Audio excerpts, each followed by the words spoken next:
जाप का अर्थ भी समझें। जाप का अर्थ होता है इष्ट का आवाहन करना, इष्ट को बुलाना। बहुत बड़े आदमी को बहुत प्यार से बुलाया जाता है। जिनसे बहुत बड़ा काम लेना होता है, जिनसे बहुत बड़ा काम करवाना होता है, ऐसे ऑफिसर्स को, ऐसे डीलर को, ऐसे आदमी को बहुत प्यार से बुलाना पड़ता है, खुशामद करके, बारंबार खुशामद करके, बारंबार जा जा करके। वो नहीं कह देता है तो भी चलिए, नहीं कह देता है तो भी चलिए, बारंबार खुशामद करते करते, आग्रह करते करते तब वो आदमी आता है। जिनके आने से कथं ज्ञानमिमं प्राप्त, ज्ञान प्राप्त होता है, जिनके सामने पधारने से वैराग्य प्राप्त होता है, जिनके सामने प्रकट होने से परम मोक्ष का रास्ता खुल जाता है, ऐसे सद्गुरु को पुकारने के लिए कितना प्रेम चाहिए, कितना भाव चाहिए। छोटा सा लड़का पढ़ने के लिए स्कूल चला जाता है, उनके आने का जब टाइम होता है, वह टाइम पर नहीं आता है, तो माँ बाप उस रास्ते की तरफ देखते रहता है। 10-15 मिनट समय लग जाता है तो प्रिंसिपल को फोन लगाता है, अब तक मेरा लड़का नहीं आया है। और प्रिंसिपल की तरफ से भी जवाब मिल जाता है कि अब हम क्या कर सकते हैं, हम तो भेज दिए थे, नहीं पहुंचा, पता नहीं क्या हुआ। तब आदमी रोना शुरू कर देता है, मेरा बेटा नहीं आया, मेरा बेटा नहीं आया। जिस बेटा के आ जाने से आपको मोक्ष नहीं मिल जाएगा, ज्ञान प्राप्त नहीं हो जाएगा, वैराग्य प्राप्त नहीं हो जाएगा, संसार का सारा सुख नहीं प्राप्त हो जाएगा, दुनिया में किसी के आने से ऐसा कुछ नहीं हो जाएगा, उनके लिए तो कितना आप रोते हैं, धोते हैं, क्या क्या करते हैं। जिनके सामने होते ही दर्शन उनके उर्मा ही करें बड़भागी, तिनके तरने की नाव किनारे लागी। जिनके प्रकट होते ही आपका जीवन और जन्म सफल हो जाएगा, उनके लिए कितनी लगन चाहिए, पुकार में कितना दम चाहिए। तो दोनों आँखों के ठीक मध्य की तरफ देखते हुए और भाव रहे कि हम गुरु महाराज को बुला रहे हैं। बाप आपका भले ही छत पर बैठा हुआ मिलेगा, भाई आपके भले ही घर के दूसरे कमरे में बैठे मिलेंगे, दुनिया के कोई भी संबंधी भले ही कहीं से कहीं मिलेंगे, लेकिन पहुँचे ही वे सद्गुरु ध्यान में जब भी मिलेंगे तो दोनों आँखों के बीच में ही मिलेंगे। गुरु मूर्ति सूरति बिच निरखो तब उर होत इंजोर। क्योंकि गुरु का निवास दोनों आँखों के मध्य में ही होता है। सतगुरु संत कंज में बासा, सुरति लाय जो चढ़े आकाशा। इष्ट जो होते हैं, सदगुरु जो होते हैं, अपने शिष्य के अंदर में उनके ठीक सामने ही होते हैं। सदगुरु का निवास ठीक सामने होता है। सामने से तात्पर्य बाएं दाएं के बीच, अर्थात सदगुरु का निवास आज्ञा चक्र में होता। सदगुरु संत कंज में बासा, ठीक उसी तरफ देखता हुआ आप मंत्र का मन ही मन जप करें, कोई ख्याल नहीं आने दें। हमारे गुरु महाराज ने कहा है कि जाप ऐसा हो कि जाप हो और आप हो। ऐसा जप यदि आप 2 मिनट भी करते हैं तो मैं कहूँगा आप बहुत कुछ करते हैं। 1 मिनट आप करिए, घंटा को छोड़िए, आप 1 मिनट दृष्टि बिल्कुल सामने रहे, जाप 1 मिनट तक छूटे नहीं, बीच में कोई इधर उधर का संकल्प मन में घुसे नहीं, केवल लगातार जप ही चलता रहे। गुरु महाराज कहते हैं 2 मिनट भी ऐसा जप करते हैं तो मैं कहता हूँ बहुत कुछ करते हैं। इस तरह से अंदर में सामने की तरफ देखता हुआ मन ही मन जप करिए। इस तरह जप करने से 1 मिनट में श्वास की क्रिया 4 बार चलती है। अभी जगे हुए हैं, सत्संग सुन रहे हैं तो 1 मिनट में 12 बार श्वास ले रहे हैं। इस तरह से यदि जप चले, बिल्कुल सामने दृष्टि रहे और बड़े प्यार से मंत्र का जप बोल रहे हैं, ख्याल कहीं नहीं जा रहा है, जप चल रहा है, तो 1 मिनट में 4 ही बार श्वास चलता है। अब बताइए आपकी आयु कितनी बढ़ गई। और इस प्रकार से जाप करते करते, जाप के प्रभाव से जब मन पवित्र हो जाता है, पवित्र मन से जब मंत्रावृत्ति होती है, उसी मंत्रावृत्ति से मंत्र से संबंधित इष्ट का रूप प्रकट होता है। इस प्रकार जप करने से जब इष्ट का रूप सामने प्रकट होता है, इष्ट की मूर्ति का सामने दर्शन होता है, जब इष्ट रूप का दर्शन होने लग जाता है, तब 1 मिनट में श्वास की क्रिया 2 बार चलती है। मानस ध्यान के समय 1 मिनट में 2 बार। लेकिन और आगे बढ़ना है डूब लगाने के लिए। एक बाल के 1000वां भाग सुन करके तो दिमाग गर्म हो गया होगा, लेकिन देखिए उस भाग की तरफ ध्यान नहीं देना है, इस क्रिया की तरफ ध्यान देना है। अपने आप उस 1000वां भाग से भी अधिक सूक्ष्म मार्ग में आपका स्वतः प्रवेश हो जाएगा। गुरु महाराज कहते थे कि रास्ता बहुत सूक्ष्म है, तो सुनकर के घबराता क्यों है? जब भगवान ने रास्ता बनाया है तो रास्ता पर चलने वाले को भी बनाया है। जो उस रास्ता पर चलेगा वह शरीर नहीं है, उस शरीर में रहने वाला चेतन है। वह रास्ता चेतन का है, तो उस रास्ते पर चलने वाला जो यह जीव है वह परम चेतन है। रास्ता जितना सूक्ष्म होता है, चलने वाला उससे भी अधिक सूक्ष्म होता है। लेकिन हम संसार के नाम रूपों में फंस करके इतने विशाल हो गए हाथी की तरह, वह रास्ता हमें बड़ा भयंकर मालूम पड़ता है।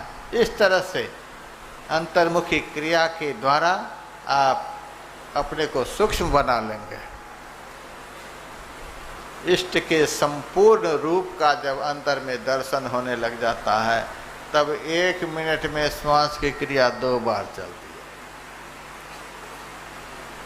है। लेकिन इतने से संतोष नहीं करना है, इतने से ही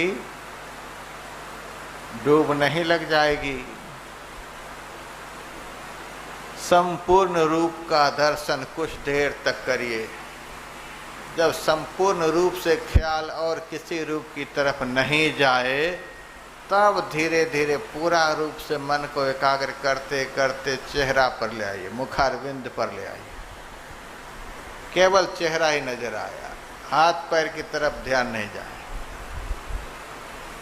बहुत अभ्यास करना पड़ेगा। एक 3.5 हाथ का आदमी सामने खड़ा हो तो पहले तो उनका 3.5 हाथ का शरीर ही दिखता है, लेकिन उस शरीर का सबसे ज़्यादा आकर्षक अंग मुखारविंद होता है। शरीर का जो अन्य भाग है, उस भाग से ख्याल स्वतः धीरे धीरे सिमटने लग जाता है। मुखारविंद की तरफ ख्याल बढ़ने लग जाता है। संपूर्ण शरीर से ख्याल को हटाता हुआ मुखारविंद पर ले जाइए। मुखारविंद से भी ख्याल जरा भी इधर उधर नहीं जाए। कठिन क्रिया है। 3.5 हाथ का शरीर सामने खड़ा हो, अब मुखारविंद के अलावा हाथ पैर कुछ भी नहीं दिखलाई पड़े, कठिन क्रिया है, लेकिन करते करते हो जाता है। बाहर में भी हो जाएगा। कोई आदमी के सामने खड़ा करिए, धीरे धीरे मुखारविंद की तरफ ध्यान आपका चला जाएगा, हाथ पैर की तरफ से ख्याल धीरे धीरे सिमट जाएगा। उसी तरह से अंदर में भी होता है, करने वाला कर लेता है। मुखारविंद की तरफ देखिए, देखते देखते मुखारविंद सामने आ जाएगा। अब हाथ पैर नजर नहीं आएगा। जब संपूर्ण शरीर से ख्याल हटकर केवल मुखारविंद सामने रह जाता है, तब 1 मिनट में एक ही बार श्वास चलता है। आप लोग कहेंगे आप ध्यान करते समय घड़ी देखते थे क्या? तर्क वितर्क करने वाले बहुत हो जाते हैं। साधु के मुंह से जो वचन निकले समझ लेना चाहिए वो घड़ी देख करके ही बोल रहे हैं। ऐसा धर्म ग्रंथों में वर्णन हुआ है। मैंने बहुत सारे धर्म ग्रंथों को देखने का प्रयास किया है, वह मैं प्रयास किया हुआ आपको फ्री में सुना रहा हूँ। विश्वास है इन बातों पर तो करने में लग जाइए, तर्क वितर्क में रह जाइएगा तो कुछ हाथ नहीं लगेगा। ये कहाँ से बोल रहे हैं? ऐसा तो मैंने कभी सुना ही नहीं था। सब बात एक ही आदमी आपको सुना देगा क्या? कुछ मेरे लिए भी तो रहेगा। 1 मिनट में एक ही बार श्वास की क्रिया चलती है। अब मुखारविंद से भी ख्याल को समेटिए, दोनों आंखों के बीच की तरफ ले जाइए। आधा ऊर्ध्व बाएं दाएं पिछ पांचों त्याग, षष्ठ बीचों बीच एक निशान दृष्टि से लाग। उसी मुखारविंद के दोनों आंखों के मध्य की तरफ देखिए। दोनों आंखों के मध्य में न आंख है, न नाक है, न कान है, कोई अंग प्रत्यंग नहीं है। रूप भी है और रूप नहीं भी है, ऐसा वह रूप है। ऐसा कौन रूप होगा जिस रूप में कि आंख नहीं हो, कान नहीं हो, नाक नहीं हो। जहाँ ये सब कुछ नहीं हो वह रूप होते हुए भी अरूप है। यही बिंदु ध्यान है, जिसका स्थान है परिमाण नहीं है। वहाँ कोई अंग प्रत्यंग आकृति है ही नहीं, दोनों आंखों का मध्य। इस स्थान को हम देख सकते हैं लेकिन छू करके नहीं बतला सकते। अजब अनार दो बहिष्ठ के द्वार पर लखे दुर्वेश कोई फकीर प्यारा, ऐनी के अधर 2 चश्म के बीच में खसम को खोज जहाँ झलक तारा। उसी बीच फक्त खुद खुदा का तख्त है, शिष्ट से देख जहाँ भिष्ट सारा। खुद खुदा का तख्त है, परम प्रभु परमात्मा का अणुर्णीयान रूप वहीं प्रकट होता है, वहीं से वह रूप प्रकट होता है। वह भी परमात्मा का ही रूप है। उसी बीच फक्त खुद खुदा का तख्त है, स्वयं परमात्मा का तख्त है। वहीं पर बिंदु के रूप में परमात्मा विराजमान होते हैं। तो ऐनी के अधर 2 चश्म के बीच में, दोनों आंखों के मध्य में, जैसे सुई के छिद्र में धागा घुसाते समय आप लोग देखते होंगे, उसी तरह से वहां देखना है। आंख पर जोर लगाने की जरूरत नहीं है, डीम पुतली को इधर उधर करने की जरूरत नहीं है। छू करके आप नहीं वहां जा सकते, छू करके कोई नहीं बतला सकते। उस स्थान के विषय में इशारे से ही कोई बतला सकते हैं। एक 10 फुट का डंडा है और आपसे कोई पूछे कि इस डंडा का बीच कहाँ है बताओ, क्या बताएंगे? ज़्यादा से ज़्यादा यही बताएंगे जहाँ से 5-5 फुट का विभाग हुआ है वहीं डंडा का बीज होगा। फिर कोई कहे छू करके बताओ वो बीज कहाँ है, तो जैसे छुएंगे तो अंगुली से कुछ स्थान तो जरूर दबेगा, तो 5 फुट में कम हो जाएगा। छूने पर स्थान घिरेगा और ठीक ठीक चिन्ह नहीं बनेगा। इसीलिए बीज का जो स्थान है वह केवल देखा जाता है, छू करके नहीं बतलाया जाता है। छूने पर कम हो जाएगा, जितना भाग दबेगा वो कम हो जाएगा। तो शिस्त से देख, शिस्त कहते हैं इशारा को, इशारा है संतों का। दो नैन बीचो बीज सन्मुख, एक टक देखत रहो, सिमटी निगाह से देखते रहे। देखते देखते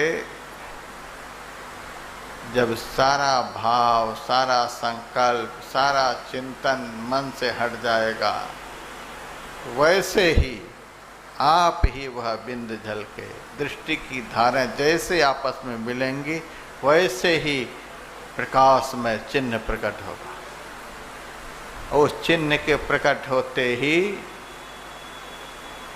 द्वादशांगुल पर्यन्ते नासाग्रे विमलेम्बरे संविदृशि प्रशामन्त्यं प्राणस्पंदो निरुद्धते।